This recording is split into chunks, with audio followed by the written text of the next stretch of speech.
4월 10일 오늘의 말씀은 민수기 11장 1절에서 15절입니다.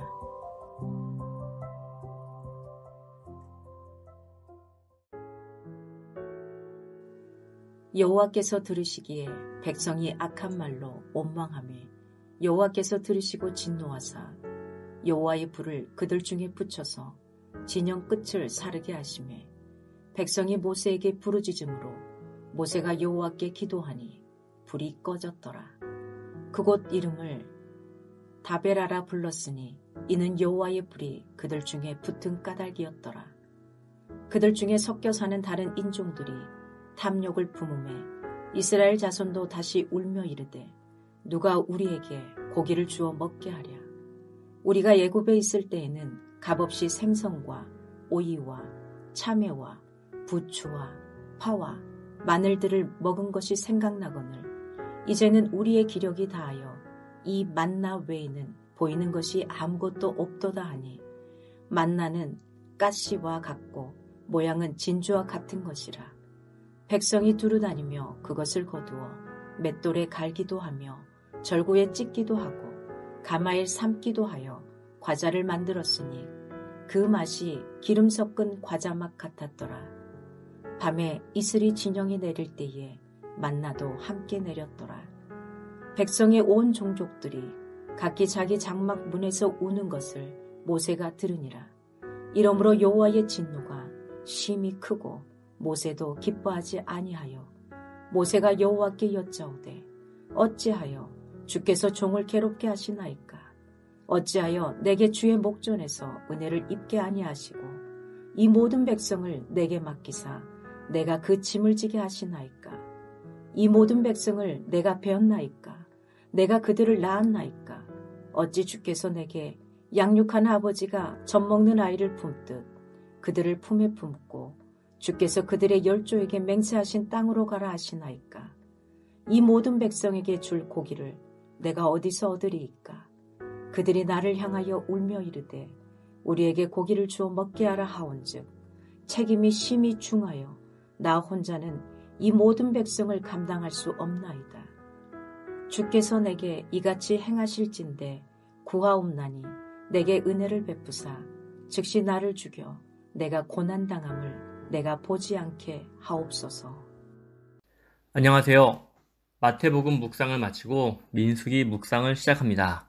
민수기 묵상도 화이팅입니다. 출애굽한 이스라엘 백성은 출애굽 후 1년 2개월 정도 시내산에 머무르며 하나님과 언약을 맺고 구체적인 율법을 받습니다. 민수기 1장부터 10장은 시내산에서의 마지막 20일을 배경으로 합니다.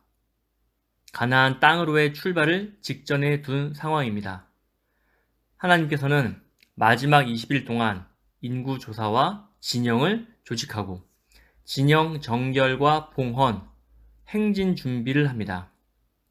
이 과정을 통해 하나님의 보호를 받으며 순종함으로 광야를 지나야 함을 배웁니다. 드디어 성막 위로 구름이 떠오르고 그 구름을 따라 이스라엘 백성이 행진을 시작합니다. 구름을 따라 행진한 이스라엘은 아마도 3일 길을 쉬지 않고 걸었던 것 같습니다.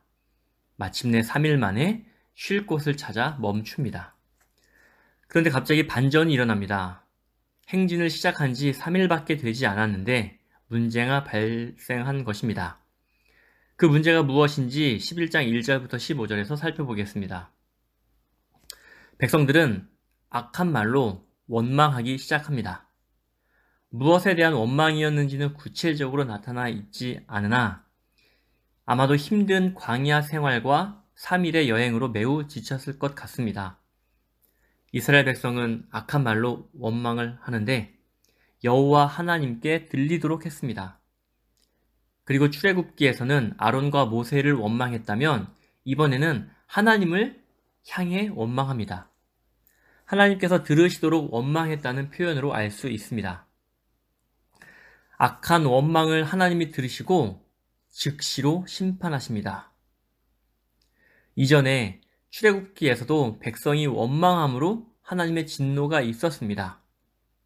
그런데 그때는 심판이 내리기 전이었고 모세의 중재로 심판을 면하였습니다. 그런데 오늘 민수기에서는 하나님의 진노가 즉시 심판으로 이어졌습니다. 왜 그럴까요? 시내산의 언약을 맺기 전과 후의 차이로 보입니다. 출애굽기는 하나님께서 언약을 맺기 전인 어린아이 수준으로 보시고 어르고 달래주셨습니다. 그러나 언약을 맺은 후 그들은 언약 백성다운 모습을 갖추어야 했습니다. 그러나 미숙한 모습을 보입니다. 언약 백성은 가르침을 받고서 여전히 예전과 같은 삶을 살 수 없습니다. 우리가 하나님을 믿고 순종의 삶을 살기로 결단한 후에 잘못된 길로 가는 것은 심판의 대상이 된다는 교훈을 얻을 수 있습니다. 하나님의 진노의 심판으로 진영 끝이 불에 탔습니다. 그나마 백성의 요청으로 모세가 중지한 덕분에 심판이 멈추었습니다. 심판이 잠잠해지자 또 다른 문제가 발생합니다. 진영 안에 섞여 있던 다른 인종들의 탐욕이 이스라엘 백성에게도 전염됩니다. 고기 먹기를 탐하게 되었고 하나님이 주신 만나를 하찮게 여깁니다. 먹을 것이 없어 죽는다고 불평을 합니다. 매일 주어지는 만나를 지긋지긋해합니다. 처음 하늘에서 만나가 내렸을 때 감사하며 감격했지만 이제 일상이 되어 내리는 만나는 더 이상 감사 제목이 되지 않았습니다. 오늘 이 부분을 집중해서 묵상했으면 좋겠습니다. 이스라엘 백성은 고기가 없다고 울며 불평했습니다. 기적적으로 공급되는 만나만으로는 이제 충분하지 않다고 합니다. 애굽에서 먹던 음식에 못 미친다고 불평합니다. 이스라엘 중에 섞여 사는 자들의 충동지를 거스르지 못해 하나님의 은혜를 당연한 것으로 여기기 시작했습니다. 혹독한 노예 생활의 대가로 애굽에서 먹던 생선과 채소를 값없이 먹었다고 미화하였고 광야의 하나님을 애굽의 바로 왕보다 더 무자비하고 무책임한 왕으로 왜곡했습니다. 그들은 육신의 만족을 위해서라면 자유도 하나님도 다 버릴 사람들입니다. 세상 문화 속에 살면서 자족하는 법을 잊은 채 가진 것은 당연하게 여기고 세상과 비교하면서 상대적인 박탈감을 느끼며 살지는 않는지 돌아봤으면 좋겠습니다. 하나님의 은혜를 망각하게 만들고 감사를 불평으로 바꾸는 요인이 무엇이 있는지 스스로 점검해야 합니다. 내가 무엇으로부터 전염되고 있는지 살펴보시길 바랍니다. 10절부터 15절은 모세의 반응입니다. 안타깝게도 모세마저도 원망합니다. 백성들의 원망을 듣고 모세는 힘들어합니다. 내가 이 모든 백성을 낳았나이까? 라고 하나님께 원망합니다. 이스라엘 백성의 불평은 자연스럽게 모세의 중보기도로 이어져야 하는데 이번에는 양상이 다르게 전개됩니다. 백성들이 각각 장막 문에 서서 우는 소리를 들으시고 하나님은 백성들을 향해 크게 진노하십니다. 그런데 모세는 백성을 꾸짖거나 하나님을 향해 중보기도를 드리지 않고 대신 하나님을 향해 자신의 어려움을 토로합니다. 아마도 모세는 백성들의 불평에서 은근히 자신의 지도력에 대해 의문을 제기한 부분을 감지했을 것입니다. 모세의 불평에는 그와 백성들과의 거리감이 현저하게 느껴집니다. 모세는 먼저 이스라엘 백성들을 이 모든 백성이라고 지칭하면서 백성들과의 거리감을 느껴지게 합니다. 백성들이 극단적으로 떼를 쓰고 있다고 항변합니다. 모세의 기도에 힘들고 외로운 1인칭 나가 가득합니다. 15절에서는 모세의 불평스런 마음이 극대화됩니다. 급기야 모세는 하나님께서 자신의 목숨을 거두어 주시길 간구합니다. 모세의 불평은 백성들의 음식과 관련된 불평에서 시작해서 자신의 지도력의 문제로 명확히 옮겨갑니다. 백성들에게 고기를 공급할 수 없음을 인정하므로 더 이상 자신이 백성들을 온전히 감당할 수 없다고 말합니다. 모세가 지도력의 한계에 대해서 중요하게 생각하고 있음이 본문의 표현을 통해 드러납니다. 14절에 나 혼자 감당할 수 없다는 표현은 자신의 지도력의 한계를 느끼고 절망하는 모습입니다. 이제 하나님은 음식을 두고 불평하는 이스라엘 백성과 절망하는 모세를 향해서도 응답하셔야 합니다.